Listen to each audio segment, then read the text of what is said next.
በዙሪያው ያለው አውሬ የሚባለው ደግሞ የምንወዳቸው ይሄ ሰውነታችን ናቸው።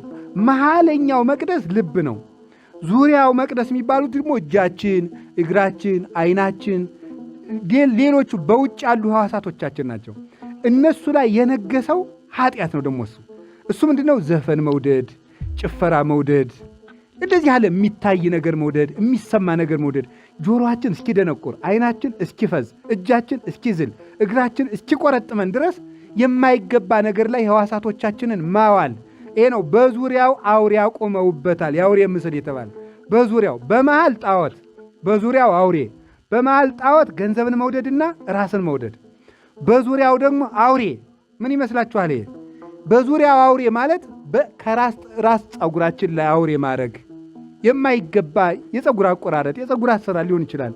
አይናችን የሚያየው የማይገባ ነገር፣ ጆሮአችን የሚሰማው የማይገባ ነገር፣ አፋችን ላይ ያለው የማይገባ ነገር፣ አንገታችን ላይ የሚደረገው የማይገባ ነገር፣ እግራችን ላይ ያለው የማይገባ ነገር፣ እጃችን ላይ ያለው የማይገባ ነገር፣ በሕዋሳቶቻችን ላይ የምናደርጋቸው ርካሽ የሆኑ ነገሮች ምንድን ናቸው? እነዚህ አውሬዎች ናቸው። እስራኤል የበደሉኝን አራተኛውን በደል ተመልከትልኝ አለው። ይህንን ነው ዛሬ እግዚአብሔር እኛ የበደልነው አንድ መቅደሱ ነው።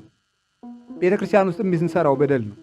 መቅደስ ውስጥ የሚሰራውን በደል ለካህናት እንነግረዋለን። ሁለተኛ ቤተ ክርስቲያን ራሳችን ስለሆን ልባችን ውስጥ ያለው በደል አቡነ ኤዎስጣቴዎስ ዘሀገር አርማንያ መስከረም 18 ቀን የምናከብራቸው የኢትዮጵያ ባለውለታ አንድ ጻድቅ ናቸው።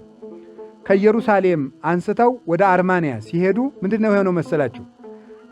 ደቀ መዛሙርቶቻቸውን ልጆቼ መርከብ አሳፍረኝ ሲሉት ባለመርከቡ ወይም ባለጀርባው አላሳፍርም ብር ካልሰጣችሁኛል፣ ታው ችግር የለም ብለው እንደዚህ አይነት መደረቢያቸውን ባህሩ ላይ ጣሉና በዛ ተሳፍረው ይሄዳሉ። ተሳፍረው ሲሄዱ ልጆቼ አንደኛ እንዳትጠራጠሩ፣ ሁለተኛ ቂም እንዳይኖራችሁ አላቸው። ቂም ያለው ሰው ከዚህ ባህር ይሰጥማል አሉ። አንደኛው ደቀ መዝሙራቸው ቂም ያለበት ስለነበረ ሌሎቹ ሲሻገሩ እሱ ከመሃል ወድቆ ሰጠመ ማለት ነው። ይህን መከራ የተባለው ሰውነታችን ውስጥ ቂም ማኖር፣ ተንኮል ማኖር፣ ገንዘብን መውደድን ማኖር፣ ጣዖት የተባለው ራስን መውደድ፣ ይሄ ነው። ዙሪያው ደግሞ ሕዋሳቶችን ማርከስ ነው። ይሄን በደሉኝ። እኛ በአዲስ ኪዳን አሁን ዛሬ የኢትዮጵያ ሰው መከራ የሰው ደም እንደ ውሃ እየፈሰሰ ውሃ ሰረ ውድ ሆኗል። በከተማ ውሃ ቶሎ ቶሎ አትመጣም ማለት ውሃ ሱዱናል። ዛሬ እኮ ውሃ ከመቅዳት የሰው ደም መቅዳት ቀሏል። በእውነት የሰው ደም እንዲሁን እስኪረክስ ድረስ የደረስ ነው። ለምን ይመስላችኋል? መሃሉ ላይ ጣዖት አለ፣ ዙሪያው ላይ አውሬ አለ። ሰውነታችን መስተካከል አልተቻለውም። መከራው እየመጣም አልተስተካከልንም። እዛ ሳምን አላችሁን? እግዚአብሔር ከሁላችን ጋር ይሁን። ከዛ ምንድን ያደረገው? ዘፈኑን ነግሬያችኋለሁ። ይሄ የማይገባ ነገር ለማይገባ ነገር የምናለቅሰው ነው። ለማይገባ ነገር ሰው እንደዚህ ተነካ ብሎ የሚያለቅሰው እንደዚህ የሚለው በጣዖት ፍቅር የሚያለቅሱ ማለት ዓለምን የሚወዱ ናቸው። የዓለም ፍቅር ነው። አራተኛው ያልኳቸው እነዚህ ሴቶቹ በዳር ሆነው የሚያለቅሱ ሴቶች የተባሉት ሴት የተባለች የክርስቲያን ነፍስ ናት። ሴት የባል ሙሽራ እንደሆነች ደግሞ የሰው ነፍስ የክርስቶስ ሙሽራ ስለሆነች ለማይገባ ነገር የሚያለቅሱ ደግሞ በማይገባ ነገር ዓለምን ወደው የሚንገበገቡ ናቸው።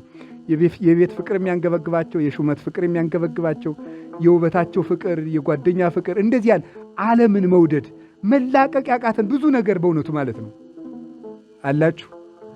አሁን እኮ እየሄደ ሰው ማለት ነው አሁን መጥቶ ሰው ዘፈን ኃጢአት ነው አባ ይለኛል። አሁን ዘፈን ኃጢአት እንደሆነ ጠፍቶት አይደለም፣ ጠፍቶት ሳይሆን ምን ማለት መሰላችሁ?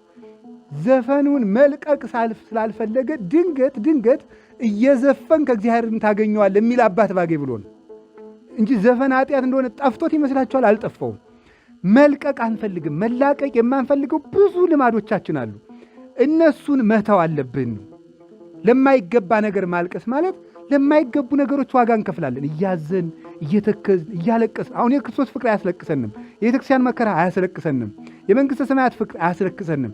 የኛና የዓለም የኛና የልማዶቻችን የኛና የጠባዮቻችን የኛና የክብራችን የኛና የዘራችን የኛና የሹመታችን ነገር ግን ያስለቅሰናል። እራት አያስበላንም፣ ምሳ አያስበላንም፣ አስኮርፎ ያሳድረናል፣ አስኮሰርፎ ያውለናል። እንደ ሰይጣን ነው የሚያደርገን። ይሄ ነው ለማይገባ ነገር የሚያለቅሱ የተባሉት።